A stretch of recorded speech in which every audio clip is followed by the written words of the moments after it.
New functionality has been added to my death programming, and now I can scan the web for upcoming games. So here are the games that I am most excited to scan in August. Static Dread: The Lighthouse is a Lovecraftian Papers, Please where you play as a lighthouse keeper guiding ships safely into the harbor using your radio. Some ships will safely sail to shore and tell stories of creatures beyond the reach of science, while other ships will mysteriously come back with no crew at all. Each night becomes more and more dangerous, and you'll need to preserve your sanity, protect those you love, and guide vessels that are trusting in you to bring them in safely. Kind of makes me think of Scrutinized, but in a lighthouse. It's releasing 7th of August for Steam only. Tiny Bookshop is a cozy narrative management game where you leave everything behind and open a tiny bookshop by the sea. You'll stock your bookshop with different books and items and set up shop at scenic locations while getting to know the locals. It's got everything you would want from a cozy game, including decorating, friendships, exploration, and secrets. It's definitely a great game for anyone that loves cozy games focused on understanding more of the world around you and the people you interact with. It's releasing 8th of August for Steam only as well.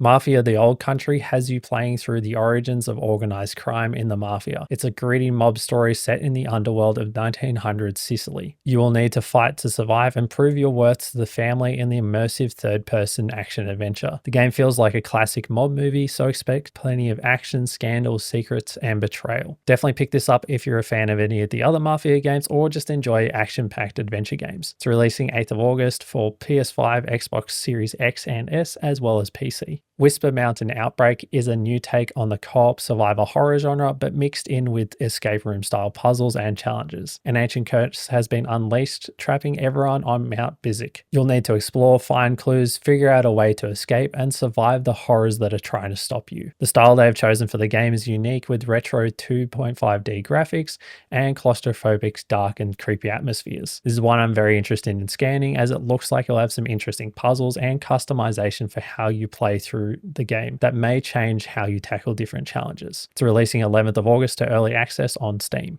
Abyssus is a co-op FPS and roguelike adventure set in a brine punk world. Essentially just think steampunk, but instead at the deepest fathoms of the sea. It'll put your tactical skills to the test, wielding brine-powered weapons that can be refitted with ancient technologies to gain an edge over your foes. There's 8 weapons to use, with over 45 mods as well, including skills and blessings to help you take on 36 different enemy types and 4 bosses that exist over 64 handcrafted levels. It looks like it's going to be full of intense and fast-paced combat, which will feel incredibly rewarding. It can be played in groups of up to 4, and it's releasing 13th of August for PC. Sword of the Sea is going to be a must-play for August. You surf across magnificent waves of sand and glistening waters on an epic quest to restore a lost ocean. It's full of fast movement inspired by classic skateboard and snowboarding games, backed by a visually stunning world and spiritual journey. You play as the Wraith, who has been resurrected in a desolate necropolis on a quest to unveil at the ancient sea buried beneath the land. Sandy dunes will transform into glittering emerald waters as sea life returns. It's from the visionary artist behind Abyssus, The Pathless, and The Journey, meaning the visuals are going to have you in awe. It's releasing 20th of August for PS5 and PC. Discounty is one of my most anticipated games to scan.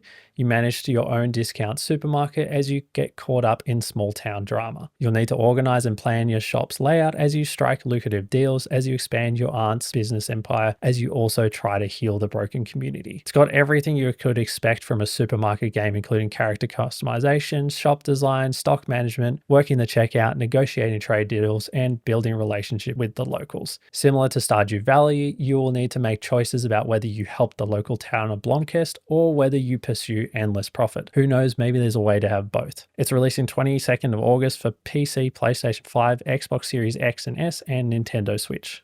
Pizza Bandit has to be one of the more unique concepts for a game that I've seen recently. It's a blend of cooking and shooting where you'll need to cook pizzas while taking out deadly enemies that are trying to stop you from making the best pizzas you can. You'll need to dodge relentless enemy attacks while accomplishing your goals through precise shooting and efficient task management. You'll gain cooking points each time you perform cooking actions, making you a better chef, which I assume will help you to unlock new skills and gear. It's kind of like Overcooked mixed with Gears of War. What more could you want? It's releasing early access on Steam on the 26th of August.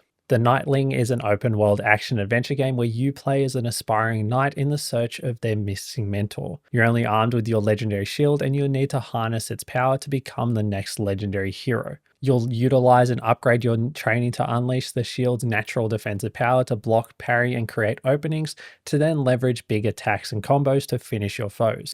As you traverse the world using your shield's various movement abilities, you'll learn more about what happened to your mentor and the world itself, and eventually hopefully find him. It's releasing to PC, PlayStation 5, Xbox Series X and S, and Nintendo Switch 28th of August. Goblin Cleanup feels like something I didn't know I needed to scan, but here we are. Adventurers have completed a dungeon, and it's your job as a professional dungeon cleaner to clean and prepare the dungeon for the next adventure alongside up to 3 of your friends. You'll play as a goblin maid, and you'll need to clean up the mess to remove all the blood, restore objects and place them back where they belong, restore traps, respawn creatures, and refill chests with loot. However, there's also a chance that the adventurers didn't clear every trap or kill every monster, so you'll have to be on your guard doing so. It's releasing to early access on Steam on 29th of August. Frosthaven is a digital adaptation of the Frosthaven board game. It's a dark fantasy tactical RPG featuring multiple character classes with their own unique abilities to master. You'll engage in deep tactical turn-based combat, testing your skills against an array of enemies and formidable bosses as you explore the stunning world of Frosthaven. I don't know too much about the storylines, however there's going to be over 35 quests across Acts 1 and 2 during early access and over 130 total quests planned for the campaign as development continues. I feel like if you enjoy any other tactical fantasy games similar to Baldur's Gate, then this will be right up your alley. Releases 1st of August to early access on Steam. Now, Inkshade has been said to be similar to Inscription, and well, I'm all for it. It's a turn-based tactics game where you control strange wooden miniatures as you play the game set out for you by the creature behind the desk. It also has similar escape room vibes to Inscription, where you'll need to solve puzzles outside the board game using your knowledge of the board game and the world that it's set in. You are expected to fail, however, with the knowledge you have gained on each run, the strategies, tactics, and tenacity, you will reach your goal. It's releasing 15th August for Steam, however, there is a demo available to play if you want to give it a go first. Now for the final game, we've got Bendy the Lone Wolf. It's an uplift of Boris and the Dark Survival that is releasing this year. Instead of updating Boris and the Dark Survival, they are releasing a brand new game as there's more content being added as well as updated gameplay mechanics, meaning we should be getting something that is pretty cool. It's a dark survival game where monsters and obstacles emerge from every direction as you journey through the rubber hose halls of the world's most evil animation studio. If you already own Boris and the Dark Survival, you'll get a copy for free. Otherwise, Bendy Lone Wolf is releasing 16th of August for PC, PlayStation, Xbox, and Switch. So those are the games that I'm most excited to scan in August. Let me know which ones you think would be cool, and I'll chuck them on the list as well.